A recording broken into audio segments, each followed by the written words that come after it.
신문에 보니까 독일 총리가 행복 닥트린을 발표했다고 합니다.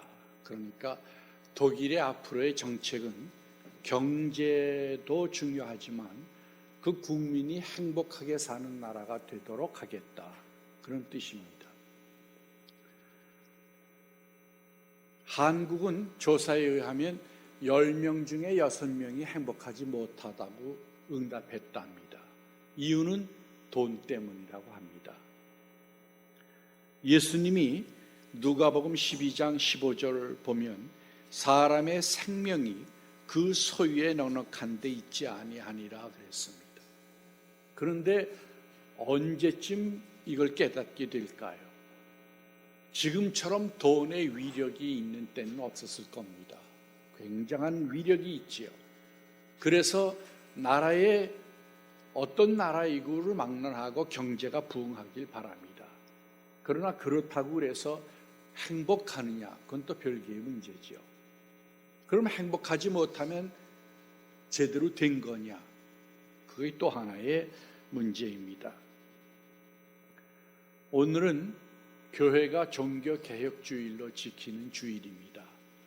1517년 10월 31일 루터가 비텐베르그 대학, 자기가 성서신학 교수로 있는 대학의 그 게시판에다가 반박문 95개의 조항을 붙여놨은 때로부터 종교개혁이 시작됐기 때문입니다. 그래서 오늘은 종교개혁에 대해서 생각해 보려고 하는데, 먼저 신앙이란 무엇이냐에 대해서 생각해 보려고 합니다. 신앙에는 3가지 카테고리가 있습니다. 지적 신앙, 정적 신앙, 의지적 신앙이 그것입니다. 이 3가지 요소가 다 골고루 갖추어서 조화를 이루어야 건강한 신앙이라고 볼 수가 있습니다. 호세아 4장 6절에 보면 내 백성이 지식이 없으로 망하는도다 그랬습니다. 여러분, 지식이 없으면 망합니다. 우리가 세상을 사는 지식이 없으면 도태돼 버리고 말지요. 하나님에 대한 지식이 없으면 망합니다. 그래서 중요한 겁니다. 골로새서 3장 10절에 보면 새 사람을 입었으니 이는 자기를 창조하신 이의 형상을 따라 지식에까지 새롭게 하심을 입은 자니라 그랬습니다. 예수를 믿으면 지식이 새로워져야 한다, 그 뜻입니다. 지식관이 새로워져야 합니다. 사람에게 지식이 얼마나 중요합니까? 머리가 맨 위에 있듯이 지식이 우리들을 등대처럼 이끌어가잖아요. 그래서 지식이 건전하고 바로 돼야 삶이 바로 되게 됩니다. 시편 4절에 보면 악인은 그의 모든 사상에 하나님이 없다 하나이다 그랬습니다. 하나님이 없다고 하는 사상은 잘못된 사상이라는 말씀이죠. 무신론, 유물론, 인본주의, 허무주의, 무관심, 이런 것들은 다 잘못된 신앙 지식들입니다. 두 번째는 정적 신앙이 있어야 합니다. 시편 51편 17절을 보면 하나님께서 구하시는 제사는 상한 심령이라 하나님이여 상하고 통회하는 마음을 주께서 멸시하지 아니하시나이다 그랬습니다. 죄 때문에, 내 부족 때문에 울 수 있어야 합니다. 다윗은 자기 죄 때문에 침상이 적실 정도로 울었다고 그랬어요. 우린 눈에서, 이 조그만 눈에서 눈물이 얼마나 나와야 침상이 젖을까요? 신앙이 느낌이 없으면 안 됩니다. 머리만 있는 교인들은 문제입니다. 마음이 있어야 합니다.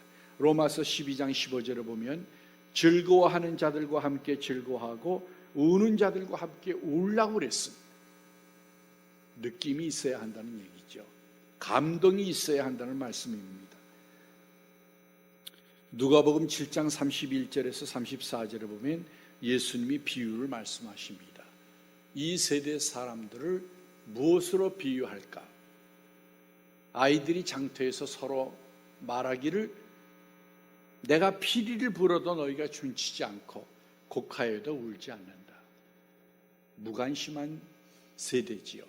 느낌이 없어요. 사람이 많이 죽는 전쟁 영화를 우리가 좋아합니다. 저도 전쟁 영화를 좋아하는데 그러다 회개했습니다. 그 좋아할 일이 아니죠. 우리가 감성적으로 바로 돼 있느냐를 검토해 봐야 합니다. 원래 우리 본성은 상당히 많이 성경과 배치되어 있습니다. 성경의 사상과 맞질 않아요. 사촌이 땅을 사면 배가 아프다. 그거 맞습니까? 성경에? 그렇지 않잖아요. 그렇게 살면 안 되잖아요. 애들이 볼 때에 마치 다른 애가 잘못하는 거 보면은 시기하고 질투하는 거 우리는 즐겁게 보지요. 그러나 어른이 돼서도 다른 사람이 잘 되는 걸 배 앞에 하면 그건 문제잖아요. 그러니까 우리의 본성이, 우리들의 심리가 얼마나 성서적이냐를 재검토해야 합니다. 사실 회개는 그걸 해야 합니다. 자자부라한 잘못들이 아니고요. 본질적으로 우리가 잘못되어 있어요. 그걸 바로 잡아야 합니다. 신앙의 마지막 카테고리는 의지적인 신앙입니다. 누가복음 3장 8절에 보면 그러므로 회개에 합당한 열매를 맺고 그랬습니다. 입으로 죄 고백하면 뭐가 이루어져야 합니까? 열매가 있어야 한다는 얘기예요. 의지적인 결단이 신앙에 중요하다는 얘기입니다. 마태복음 7장 16절 그들의 열매로 그들을 알지니 가시나무에서 포도를 또는 엉겅퀴에서 무화과를 따겠느냐. 행위가 없으면 신앙이 잘못된 거라 그 얘기죠. 이게 지금 기독교가 많이 공격받는 거죠. 그 어느 글에 보니까요, 교회에 가서 예수님처럼 믿으려고 하는 사람도 없고 노력하는 사람도 없는 걸 보고 놀랬다. 그런 글을 읽어봤습니다. 마태복음 7장 21절에 보면 나더러 주여 주여 하는 자마다 천국에 들어갈 것이 아니요 다만 하늘에 계신 내 아버지의 뜻대로 행하는 자라에 들어가리라. 행함이 중요합니다. 실천을 해야 돼요. 종교개혁은 1517년 10월 31일에 일어났습니다. 루터는 원래 종교개혁을 할 생각이 아니었어요. 그때는 공부하는 방법이 그랬습니다. 그렇게 방방문을 내걸면 그거 가지고 토론을 하는 거예요. 그게 공부하는 방법이었어요. 만약에 루터가 종교개혁을 할 의도였다면 독일어 말을 썼을 것이다. 누가 그렇게 얘기했습니다. 근데 무슨 말로 95개 저항을 했냐면 라틴어예요. 그때는 미사, 예배죠. 지금의 예배도 라틴어, 공부도 라틴어, 모든 게 다 라틴어입니다. 성경이 라틴어로 돼 있으니까 그 신부들 외에는 사실은 성경을 모르는 거예요. 그래서 구교에서는 알아야 할 계층과 알지 않아도 될 계층을 나누었을 정도입니다. 그것이 이제 루터가 종교개혁을 하면서 성경을 독일어로 번역하게 되고 그래서 달라지는 거죠. 모든 평신도들도 성경을 접하게 되는 겁니다. 루터는 작은 일에 충성한 사람입니다. 면죄부를 파는 것이 타당하지 않은 거 하나 보고 반박문을 내건 건데 그게 삽시간에 종교개혁이 되어버리고 또 인쇄술이 발달했기 때문에 여러분이 잘 아는 것처럼 인쇄술이 발달해서 그 사상들이 삽시간에 전 세계로 퍼질 수 있어서 성공하게 된 겁니다. 작은 일에 충성하는 게 중요합니다. 커다랗게 인물이 되겠다. 그러면 그건 안 되는 거죠.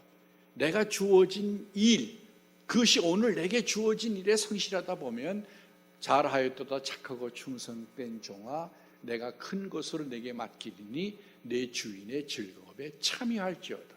그렇게 되는 겁니다. 목적이 아니라 오늘의 삶을 어떻게 사느냐가 중요합니다. 중세에 유명한 신학자여 철학자가 있었는데 안셀름입니다. 영어로는 안셀름, 라틴어로는 안셀무스라고 합니다. 이 사람의 유명한 명제가 있는데요. 나는 믿기 위해서 이해하는 것을 추구하지 않고 이해하기 위해서 믿는 것을 추구한다. 그랬습니다. 아주 유명한 명제입니다. 믿기 위해서 이해하지 않고 이해하기 위해서 믿는다. 그 무슨 말씀입니까? 내가 이해해야 이렇게 쭉 이유들이 있어서 이해해야 믿는 게 아니고 이해하려면 믿어야 한다 그 얘기입니다.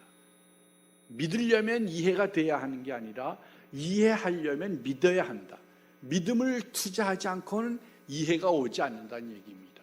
여러분, 음식은 우리가 아무리 봐도 그 맛을 모르잖아요. 느낄 뿐이죠. 그것을 실제로 먹어야 합니다. 신앙은 믿어야 이해가 되는 겁니다. 믿음을 투여하지 않고는 성경은 절대로 이해되지 않습니다. 그러니까 잘못된 신학들이 나오는 거죠. 믿음을 투자해야 합니다. 데카르트의 유명한 명제 여러분 아시죠? 라틴어로 코기토 에르고 줌, 영어로 나는 생각한다, 그러므로 나는 존재한다. 이 데카르트가요, 의심할 수 있는 건 다 의심하고 의심할 수 없는 것 위에 내 세상을 세우겠다. 그래가지고 의심을 시작한 겁니다. 그래서 의심할 수 있는 건 다 의심했는데 두 가지가 남았어요. 맨 마지막에 하나는 하나님이 계신 것, 또 하나는 의심하고 있는 내가 있다는 것, 생각한다는 것. 그게 그렇게 중요하다는 거죠. 이걸 우리의 고백으로 바꾸면 어떻게 될까요? 나는 믿는다, 그러므로 나는 존재한다. 그렇게 될 겁니다. 믿음이 없이는 존재가 없습니다. 믿음이 없이는 영생이 없습니다. 믿음이 없이는 새 인간이 없습니다. 인간이 아무리 훌륭해져도요, 성경이 말씀하는 만큼은 못 됩니다. 절대로 못 되죠. 성령의 도우심이 와야 사람이 바뀝니다. 심리학적으로는 불가능한 일인데요, 사람이 변할 수 없는 상황인데 성령이 오면 사람이 달라집니다. 그래서 우리가 회개하고 열매를 맺으려면 반드시 성령의 도우심이 필요합니다. 회개한 걸 자꾸 하게 되는 이유가 뭐냐? 성령의 도우심이 약하기 때문이에요. 성령의 도우심이 오면 한 번 회개한 것도 즉시 열매가 맺힙니다. 다시는 그 길을 가지 않게 됩니다. 우리는 믿는 존재들입니다. 출생 때부터 그냥 태어나잖아요. 뭘 준비하고 태어나지 않잖아요. 먹을 준비를 합니까? 걱정을 합니까? 그냥 태어나는 거예요. 버스를 염려하면 우리가 어떻게 버스를 타고 다닐 수 있겠어요? 전기를 염려하면 우리가 어떻게 혜택을 누릴 수 있겠어요? 인간의 삶은 믿음과 연관됩니다. 믿도록 되어 있습니다. 하나님도 믿어야 합니다. 이게 우리에게 축복이기 때문입니다. 히브리서 11장 6절 여러분 잘 아시죠? 믿음이 없이는 하나님을 기쁘시게 하지 못하나니 하나님께 나아가는 자는 반드시 그가 계신 것과 또한 그가 자기를 찾는 자들에게 상 주시는 이심을 믿어야 할지니라. 믿으면 상 주신다는 거예요. 벌 주시는 하나님이 아니라, 무서운 하나님, 도깨비 같은 하나님의 상은 잘못된 거죠. 자애로우신 아버지이십니다. 에베소 2장 6절 너희는 그 은혜에 의하여 믿음으로 말미암아 구원을 받았나니 이것은 너희에게서 난 것이 아니요 하나님의 선물이라. 참 답답한 거 있죠. 믿으면 되는데 못 믿죠. 그게 선물이기 때문에 그런 거예요. 하나님의 선물이기 때문에 믿기만 하면 될 텐데 그걸 못 믿는 거거든요. 그 많은 축복들을 믿음의 줄만 잡아당기면 쏟아질 텐데 믿음을 갖지를 못하는 겁니다. 종교개혁자들은 그래서 솔라 피데라고 라틴어로 하는데 오직 믿음, 그걸 강조했습니다. 이 믿음이라고 하는 것은 공적에 대해서 믿음으로만 구원 얻는다, 그런 뜻입니다. 두 번째 표지는 오직 은혜입니다. Grace alone 혹은 only grace, 오직 은혜, 솔라 그라티아라는 겁니다. 출애굽기 34장 6절입니다. 하나님이 어떤 분이십니까? 모세에게 여호와께서 그의 앞으로 지나시며 선포하시되 여호와로라 여호와라 자비롭고 은혜롭고 노하기를 더디하고 인자와 진실이 많은 하나님이라. 만약 우리가 죄진 대로 하나님이 갚으신다면 인간 가운데 아무도 살아남지 못할 겁니다. 하나님이 우리를 용서하시고 늘 용서하시고 7번씩 70번이라도 용서하라. 하나님은 더 하시잖아요. 죄를 회개한다 하면 즉시 용서하시잖아요. 은혜가 뭡니까? 하나님께서 주시는 free gift, 무료로 주는 선물입니다. 하나님이 주시는 것들은 다 무료예요. 인간은 공짜가 없지만 하나님은 돈을 받지 않습니다. 건강도, 치유하심도, 성공도, 인도하심도, 보호하심도, 가르치심도, 구원하심도, 영생을 주심도, 축복하심도 다 무료입니다. 그러니 은혜지요. 그러므로 우리는 빌립보서 4장 6절 말씀처럼 불확실성 시대에 살고 있어서 미래가 불확실하지만 염려하지 말아야 합니다. 아무것도 염려하지 말고 다만 모든 일에 기도와 간구로 너희 구할 것을 감사함으로 하나님께 아뢰라. 해결이 될 테니까 감사함으로 아뢰라는 겁니다. 베드로전서 5장 7절입니다. 너희 염려를 다 주께 맡기라. 이는 그가 너희를 돌보십니다. Take care, 너희를 돌보신다. 누가복음 12장 32절입니다. 적은 무리여 무서워 말라. 너희 아버지께서 그 나라를 너희에게 주시기를 기뻐하시느니라. 하나님을 믿는 사람들은 적지만 두려워하지 말라는 거죠. 천국을 주는 것이 하나님의 기쁨이라는 거예요. 우리에게, 인간에게 천국을 주는 게 하나님이 마련하신 천국, 예수님이 다시 마련하고 다시 오겠다고 한 그 천국, 그걸 주시겠다고 하는 겁니다. 고린도전서 15장 10절입니다. 그러나 내가 나된 것은 하나님의 은혜로 된 것이니 내게 주신 그의 은혜가 헛되지 아니하여. 바라긴 여러분들의 하나님의 은혜가 헛되지 않길 바랍니다. 열매 맺길 바랍니다. 키에르케고르는 그래서 예수님을 두 가지 모습으로 얘기했습니다. 구속자와 모범자입니다. 만약 우리가 죄를 짓고 잘못해서 넘어지면 우리가 회개하면 예수님이 오셔서 아무 말 안 하고 오셔서 우리를 붙잡아 일으켜 주신다는 거죠. 구속자입니다. 그리고는 또 앞을 향해서 모범자로 예수님이 걸어가신다는 거예요. 그러면 우리는 따라가다가 또 넘어지죠. Sometimes I'm up, sometimes I'm down. 일어났다 넘어졌다 늘 그러잖아요. 그러면 예수님은 반복적으로 구속자의 모습으로 나타나서 구원해 주시고 모범자로 다시 격려하시며 앞서 가신다는 겁니다. 세상은 능력으로 사는 것이 아니라 은혜로 사는 겁니다. 25시 작품 여러분 보셨는지 모르겠는데요. 그 주인공이 좀 미련하거든요. 우매한데 그 많은 역사의 과정 중에 홀로 살아남습니다. 예를 들어 지식인들은 역사의 소용돌이 속에서 비관하다 자살하고 죽어요. 근데 미련한 이 사람만이 살아남는 겁니다. 25시는 심판이 있는 시간이라고 보면 누가 살아남겠습니까? 세상은 능력 있다고 되는 게 아닙니다. 능력 있는 사람들은 감옥에 많이 가 있죠. 하나님의 은혜가 임해야 세상을 살아갑니다. 은혜를 받은 사람들이 역사를 이끌어가는 겁니다. 시편 128편 1절에서 2절에 보면 여호와를 경외하는 자의 그 길을 걷는 자들에게는 내가 내 손이 수고한 대로 먹을 것이라 그랬습니다. 농부가 수고한다고 열매가 자동적으로 맺히는 게 아니잖아요. 그게 맺히려면 하나님의 은혜가 필요하다는 거예요. 수고하면 결과가 있다. 그걸 하나님이 축복하셔야 그렇게 되는 겁니다. 그리고 보너스도 있죠. 은혜의 원래 개념, 보너스로 주시는 것. 그 위에 더하여 주시는 것. 성경 말씀을 보면 기도할 때 어떻게 주신다고 그랬습니까? 구하는 것이나 생각하는 것에 넘치도록 더하여 주시리 얘기. 우리가 생각하는 것 이상을 하나님은 은혜로 주시는 겁니다. 노력하는 것 이상을 주십니다. 그게 은혜입니다. 그러므로 우리의 구원과 삶은 전적으로 하나님의 은혜에 의존되어 있습니다. 세 번째로 종교개혁자들은 오직 성경, 이것은 당시 교회의 전승이나 권위에 의존했던 데서 한 겁니다. 솔라 스크립투라, the scripture only, 성경뿐이다 그 얘기죠. 권위가 어디서 오느냐? 우리들의 권위가 어디서 오느냐? 성경뿐이라 그 얘기입니다.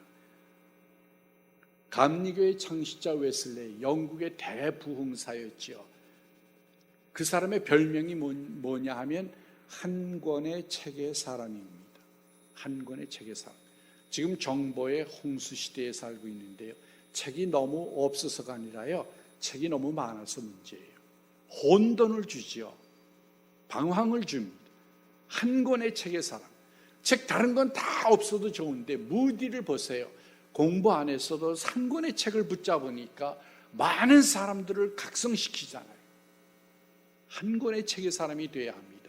이건 없으면 안 됩니다. 성경이죠. 그 책, 그 말씀, 그건 없으면 안 되는 겁니다. 태초에 말씀이 계시니라 요한복음 1장 1절입니다. 이 말씀이 하나님과 함께 계셨으니 이 말씀은 곧 하나님이시니라. 말씀이 하나님이에요. 하나님을 만나고 싶으면 성경을 봐야 합니다. 그러지 않고는 하나님을 만날 수가 없습니다. 어떤 사람은 그래서 성경을 last reference라고 했습니다. 준거의 틀. 사람들이 뭘 결정하려면은 어떤 생각이나 뭐에 근거해서 결정하는데요. 그것이 성경이 돼야 한다는 거예요. 내가 뭘 결정할 때 성경이 과연 내 last reference가 되느냐, 내가 마지막으로 참고하는 그 말씀이 되느냐, 그게 중요한 겁니다. 디모데후서 3장 15절에서 17절입니다. 성경은 능히 너로 하여금 그리스도 예수 안에 있는 믿음으로 말미암아 구원에 이르는 지혜가 있게 하느니라. 구원에 이르는 지혜는 성경 외에선 찾을 수 없는 거죠. 모든 성경은 하나님의 감동으로 된 것으로 이는 하나님의 사람으로 온전케 하며 모든 선한 일을 행할 능력을 갖추게 하려 함이라. 선이 뭡니까? 윤리적으로 우리가 선악을 얘기하는데요. 선이 뭐예요? 성경이거든요. 성경이 기준입니다.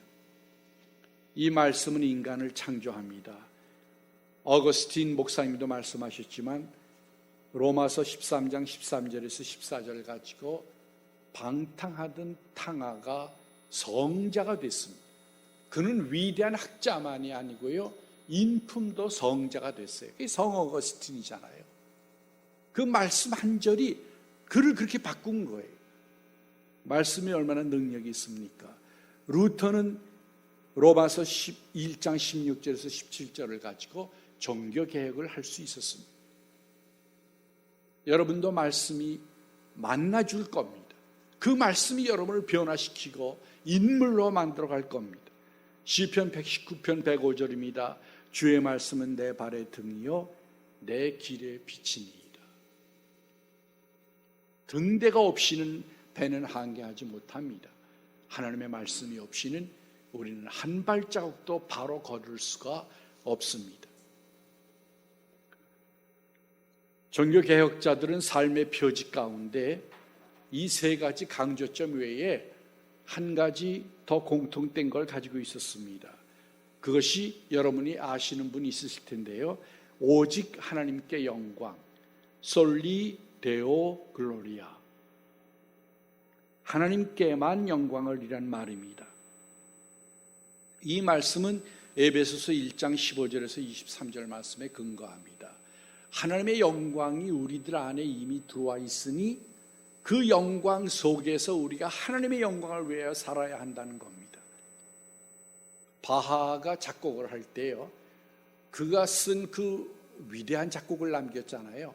근데 그 작곡의 맨 마지막에 자기 사인을 안 하고 뭐라고 썼느냐 하면 라틴어인데 영어로 읽으면 SDG 솔리 데오 글로리아, 그 첫 자만 따서 오직 하나님께 영광을, 그걸 썼다고 합니다.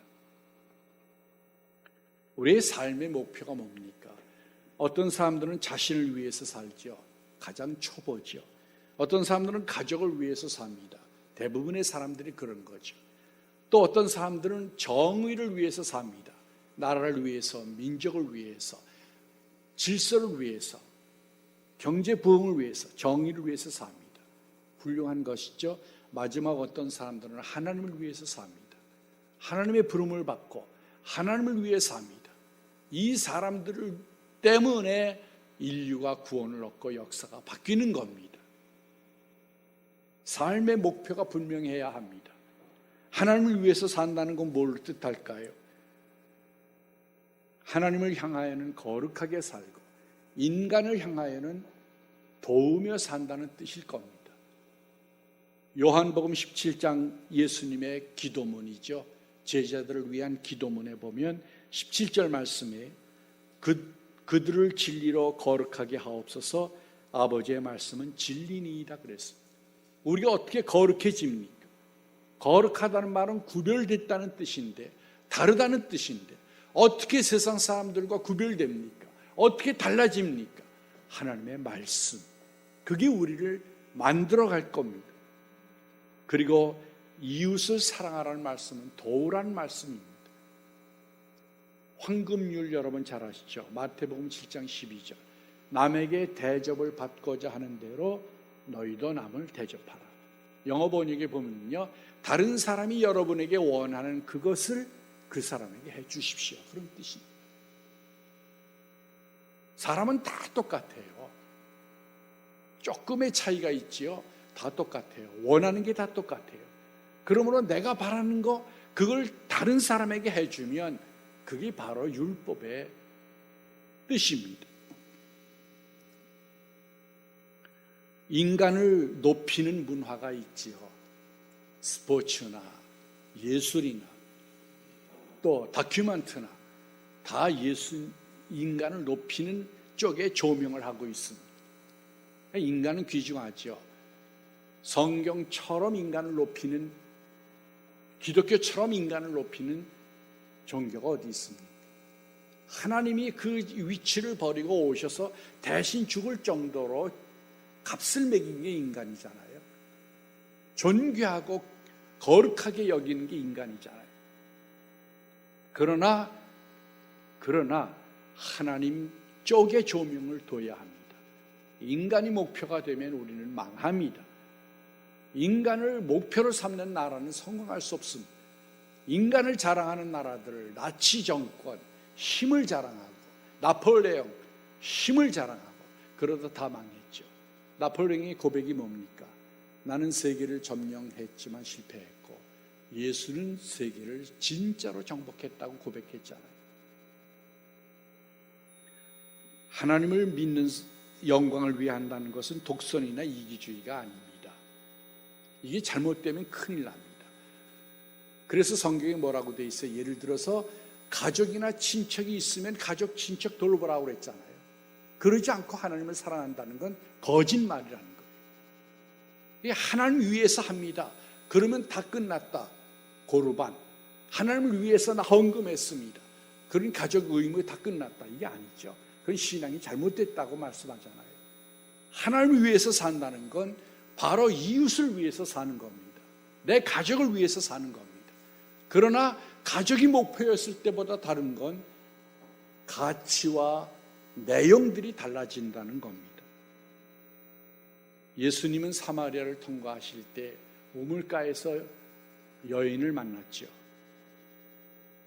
그리고 제자들이 예수님에게 와서 예수님께 물었습니다. 잡수십시오. 뭘 못 잡수셨거든요. 그때 요한복음 4장 32절에서 34절을 보면 이르시되 내게는 너희가 알지 못하는 먹을 양식이 있느니라. 너희가 알지 못하는 양식이 있다. 예수님은 다른 방법으로 살아가셨어요.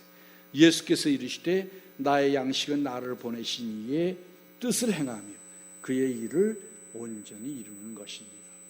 하나님이 오늘도 여러분을 부르고 계십니다. 하나님의 영광을 위해 살아라. 만약 우리가 헌신하면 하나님은 우리를 크게 쓰실 겁니다. 어느 성자가 헌금할 게 없어서 헌금 그 주머니 안에 자기가 들어갔다고 하잖아요. 나를 바칩니다. 나를 바칩니다. 그러면 변화가 일어날 겁니다. 예수님은 누구입니까? 누가복음 2장 14절 지극히 높은 곳에서는 하나님께 영광이요 땅에서는 하나님이 기뻐하신 사람들 중에 평화롭다. 예수님은 하나님의 영광이에요. 하늘의 영광이에요. 우리도 하늘의 영광이 돼야 합니다. 예수를 따르는 자들도 하늘의 영광이 돼야 합니다. 마지막으로 종교개혁이 역사적인 사건만 되면 무엇합니까? 나의 종교개혁이 되어야 합니다. 역사는 변증법적으로 발전한다고 해결이 말했죠. 꼭 그대로는 안 돼도요, 일리가 있는 것 같아요. 이쪽 면을 강조했으면 반대적으로 다른 현상이 나타나기 때문에 다음의 역사는 또 다른 쪽을 강조하게 됩니다. 오늘의 종교개혁은 뭘까요? 그때는 믿음이었는데 오늘은 뭘까요? 많은 사람들이 믿음을 구하진 않잖아요. 교인들에게 바라는 건 믿음이 아닙니다. 행함이에요. 행함, 실천, 사랑. 아마 이게 오늘의 종교개혁일지 모릅니다. 회개는 싫어하는데요, 유대인들은 참 축복받은 민족이에요. 세례 요한이 왔을 때 다 와서 세례 받잖아요. 회개하고요. 욕을 하는데도, 독사의 자식들 하는데도 오잖아요. 그들은 하나님을 알았기 때문이에요. 죄를 지으면 안 된다는 걸 알았기 때문에 회개하라는 말이 기쁜 거예요. 지적해 주는 게 기쁜 거예요. 발전할 사람을 보면은요, 말을 해줬을 때, 코멘트를 해줬을 때 기쁘게 받아들이면 이건 된 사람이죠. 얘기했을 때 튕겨져 나가면 그건 잘못된 거 아닙니까? 세례 요한의 메시지가 뭡니까? 누가복음 3장 10절에서 14절 말씀 보면 무리들에게 말씀하시길 옷 2벌 있는 자는 없는 자에게 주고 먹을 것도 그렇게 하라. 한 벌이면 족하다 그 얘기죠. 세리들은 부과한 것 외에는 거두지 말라.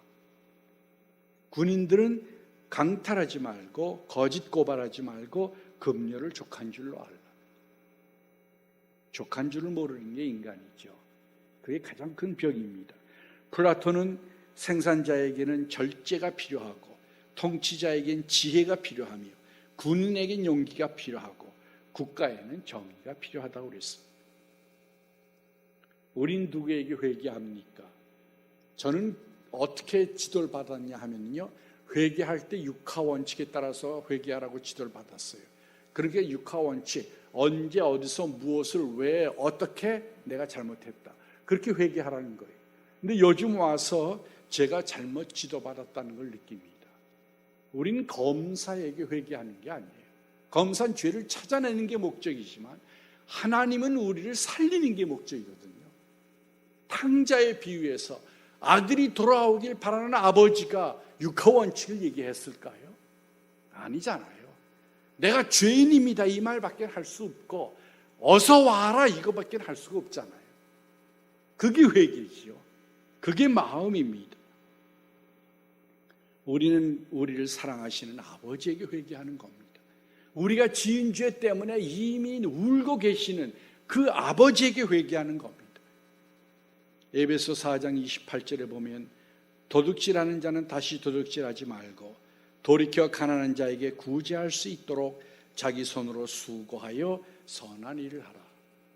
행동이 달라지고 인생을 바꾸라 그 얘기입니다. 주님이 왜 오셨습니까? 누가복음 5장 31절에서 32절 말씀입니다. 예수께서 대답하여 이르시되 건강한 자에게는 의사가 쓸데없고 병든 자에게라야 쓸데있나니 내가 의인을 부르러 온 것이 아니요 죄인을 불러 회개시키러 왔다. 회개가 그만큼 중요하다는 겁니다. 오늘 본문 말씀을 보면 삭개오가 예수님을 만납니다. 세리장이거든요. 그러나 유대인들의 카테고리에서는 죄인이죠. 매국노 같은 사람입니다. 그런데 그가 예수가 하도 유명하니까 보고 싶어서 나무 위로 올라갑니다. 어른이 나무 위에 올라갔다는 건 상식적인 일이 아니거든요. 그 삭개오가 예수님을 만난 후에 고백이 뭡니까? 삭개오가 서서 주께 여짜오되 주여 보시옵소서 내 소유의 절반을 가난한 자들에게 주겠사오며 만일 누구의 것을 속여 빼앗은 일이 있으면 네 갑절이나 갚겠나이다. 하나님께 죄 고백했으니 끝났다. 그건 회개가 아니라는 거예요. 실제로 누구에게 소원을 입혔으면 갚으라 그 얘기예요. 더 주고 더 사랑하고 더 돌보고 그렇게 하라는 겁니다. 가족 간에도 이제 회개했으니 끝났다 그게 아니고요. 옛날에 잘못 살았으면 나머지 인생은 바로 살아라 그 얘기죠. 이기적이다, 독선적이다 우리가 많이 듣는 말이에요. 왜요? 이 회개가 없기 때문이에요. 회개의 열매가 없기 때문입니다. 종교개혁은 본질애로, 첫사랑애로, 초심애로 돌아가는 겁니다. 하나님은 분명히 살아계신 거 우리가 잘 압니다. 그리고 우리를 사랑하시는 것도 잘 압니다. 그러므로 우리는 하나님께 가까이 나아가야 할 겁니다. 야고보 4장 8절 말씀입니다. 하나님을 가까이 하라. 그리하면 너희를 가까이 하시리라. 하나님과 가까이 하며 회개의 열매를 맺으면서 살아가는 여러분이 되시길 바랍니다. 기도하겠습니다. 사랑의 아버지 하나님, 저희들에게 말씀을 주신 것을 감사합니다. 저희들이 이 말씀을 사랑하고 이 말씀을 묵상하며 성령의 도우심으로 회개의 열매를 맺으며 살아갈 수 있도록 축복하셔서 많은 사람들이 우리를 보고 하나님께 영광을 돌리며 하나님 앞으로 돌아 나오게 하여 주시옵소서. 거치는 자들이 되지 않고 구원에 이르는 유익한 자들이 되도록 우리를 축복하여 주옵소서. 예수님의 이름으로 감사하고 기도합니다. 아멘.